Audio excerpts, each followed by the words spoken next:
Hey everyone, it's Matt from the future, jumping in to remind you all that there won't be a gameplay video this week. In its place throughout the weekend, and some next week, we'll have videos like this, which are taking a look at the mechanics of Ikoria and Commander 20, and also segments of a Roundtable Impressions video featuring myself, Devin, and Geo taking an in-depth look at both Commander 20 and Ikoria. So don't forget to subscribe and ring the bell to see this content as soon as it comes out. And if there's any legends from either C20 or Ikoria you want to see a deck tech on, let us know in the comments. We'll eventually do them all, but your input will help guide the order in which they're done. Also, if you're planning to buy Ikoria or Commander 20 product, don't forget you can support the channel directly at no additional cost to you by purchasing through our TCG affiliate link, which is down in the description and the comments. Finally, feel free to join Devin and I and some of our friends you've seen on the channel before this upcoming Tuesday over at twitch.tv/TheCommanderGuys. We're going to stream some Jackbox games and do a live quarantine Q&A as a way of celebrating 2,000 subs. Once again, that's going to be Tuesday, April 14th at 1 p.m. Eastern Time. Alright, that's enough preamble. Let's go ahead and jump into the roundtable discussion for the face commanders of Commander 20. Hey everyone, it's Matt here, and welcome to the second take of this. Sorry this isn't going to be our first impressions with this video, but you know what? We've got it now. And I know I keep saying we, that's because I'm going to have a pair of new voices here with me today. And I tell you what, feel free to go ahead and introduce yourself whenever you're ready. Hey everybody, Devin here, and I'm the other Commander guy. I love Commander, and I'm here for a new set. And hey guys, I'm Geo. I'm kind of one of the behind the scenes guys, if I can take that title. Not really sure. I play a little more competitively, and I'm also here to talk about the new set. As I probably should have started off this bit with, we're going to talk about Commander 20 here today, for the second time. We had some audio issues with the first recording, and if you want to hear that, here's like a real quick... She did an awesome pump effect, which is very relevant in EDH for tokens. Yeah, it was pretty bad, as you can see. So, we're just going to start off today with the face commanders, cover the legends, and then a handful of cards we find interesting from the set. So, I guess we can take it away with Gavi Nest Warden. She is 2 blue, red, and white for a 2/5 human shaman. You can pay 0 rather than the cycling cost of the first card you cycle each turn. And whenever you draw your second card each turn, create a 2/2 red and white dinosaur cat creature token. So for Gavi Nest Warden, I feel like there's 2 ways to build her. You can do just like a normal cycling build where it's all about cycling cards and like astral drift effects, blinking stuff, and doing that, just that, like maybe like a little control sub-theme. Or you can go with the way I think that's actually good and play like a stacks version of Gavi Nest Tender with like the decree cycle. You can either blow up all lands, you can counter a spell. It's just you need to... I feel like the best way to play her is with stacks variants. Yeah, just constantly slowing your opponents down with a variety of different like enchantments while, accelerating yourself. You can put things like Idle into the Rhetoric in there, and I would even argue if you want to get really oppressive, you could put things like Spirit of the Labyrinth in there or Leonin Arbiter. It doesn't let people search their library unless they pay like extra mana, so you just put all these tax effects to make everyone else like suffer while you're just here netting your continuous card per turn. And even if you have something like Spirit of the Labyrinth out, you don't necessarily care because you're still drawing that extra card during everyone else's turn while cycling. To kind of compound on this, we had mentioned Astral Slide / Astral Drift there for a moment. Even throwing in something like an Archaeomancer or a Mnemonic Wall will let you cycle with Astral Drift in play, bounce that creature, return it end step, return a cycling card. And like Devin had mentioned, the decree cards here, Decree of Silence, Decree of Annihilation, they're going to be your big takeaways and your big winners here, where you can apply those effects and basically still generate card value, put yourself ahead while keeping your opponents behind.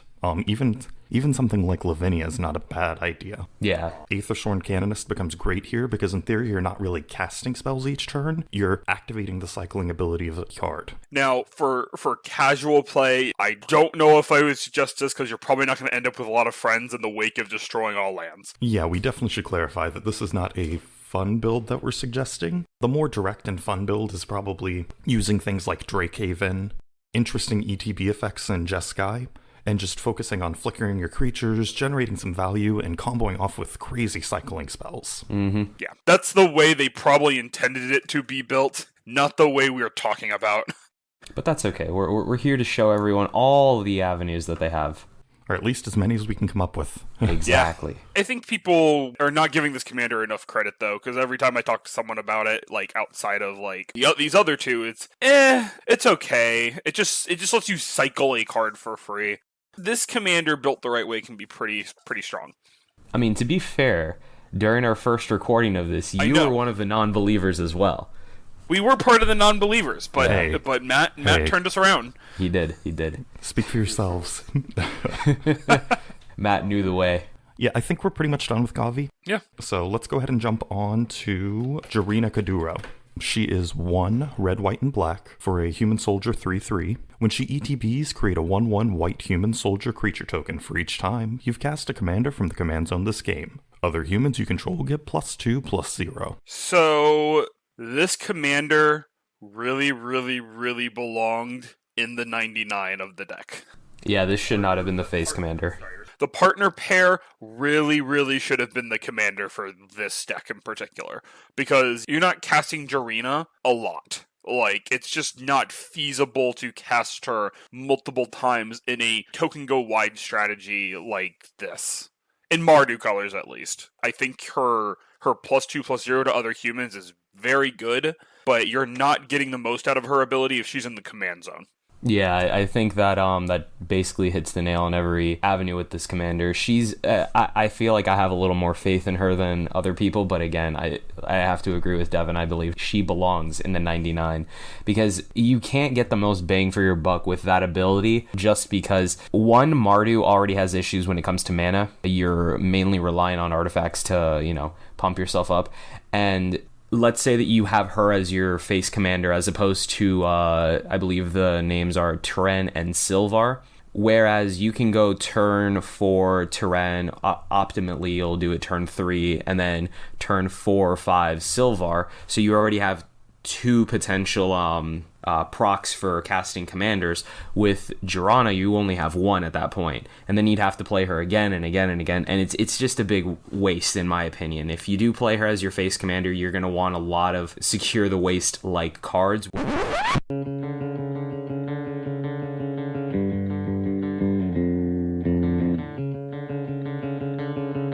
where you just pump out a bunch of tokens immediately and just go wide. So a bunch of tokens with Anointed Procession, and yeah, that's, if you want her as your face commander, that's probably going to be the best way to do it.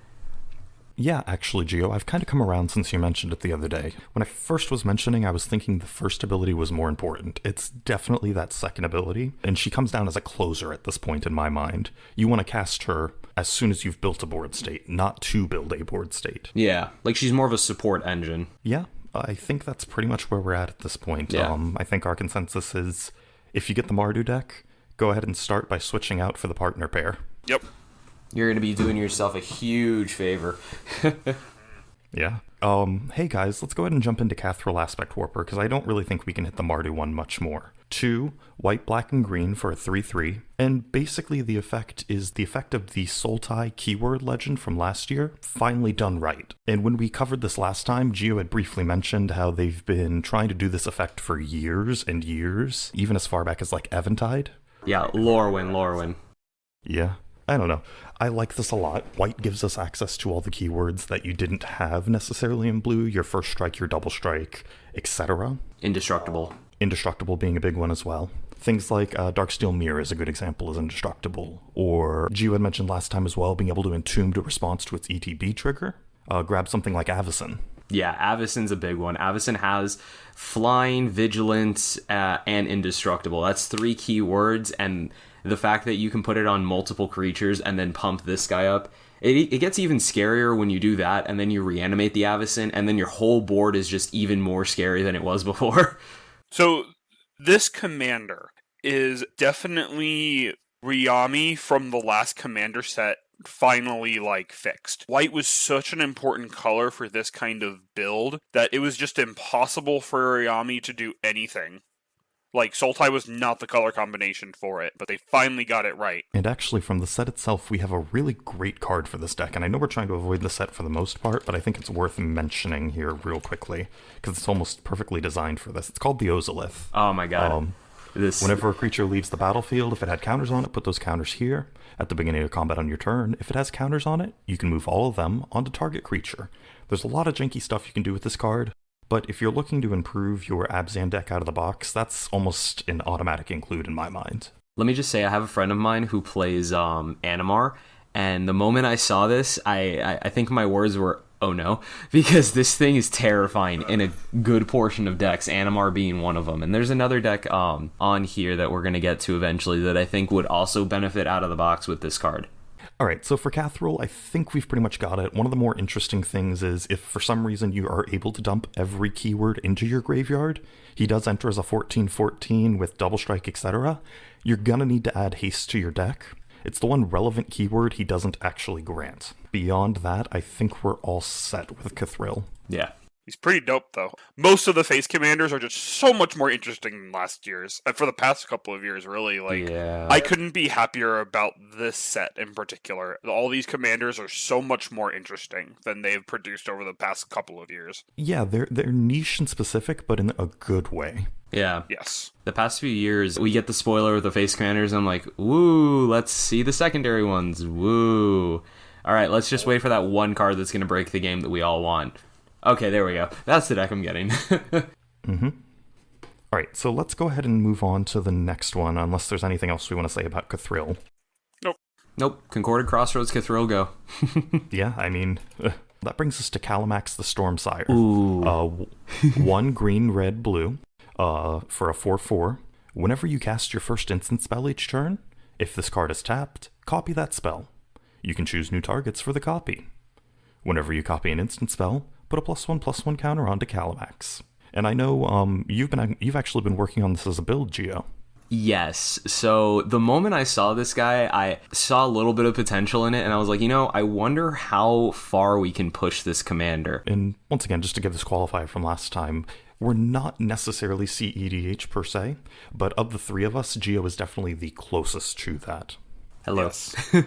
And I currently have a build that I'm brewing that currently it's, I wouldn't call it CDH. I need to kind of push it the extra mile. It's Voltron, but it's Voltron and combo at the same time. So there's two different, fronts of threats that you have going on with this deck. So let's say you bring Kalamax in on turn 4, and then you have Springleaf Drum out. You tap it. If you have any instants in your hand, you just cast them during your opponent's turns, start making him bigger and bigger and bigger, and then just start beating face with him, worst case. Then there's other combos that synergize very well in the Temur colors that you can use. One that I definitely noticed immediately was Ral Storm Conduit, with the copy 2 instants that copy each other and then make infinite instants and then just blow them up with Ral. So there's a lot of potential with him, in my opinion, and I think we concluded last time that he is the closest to CDH out of all of them. Out of all the face commanders, I completely agree. For me, he's the best face commander. I've come around to the other ones over time. Like,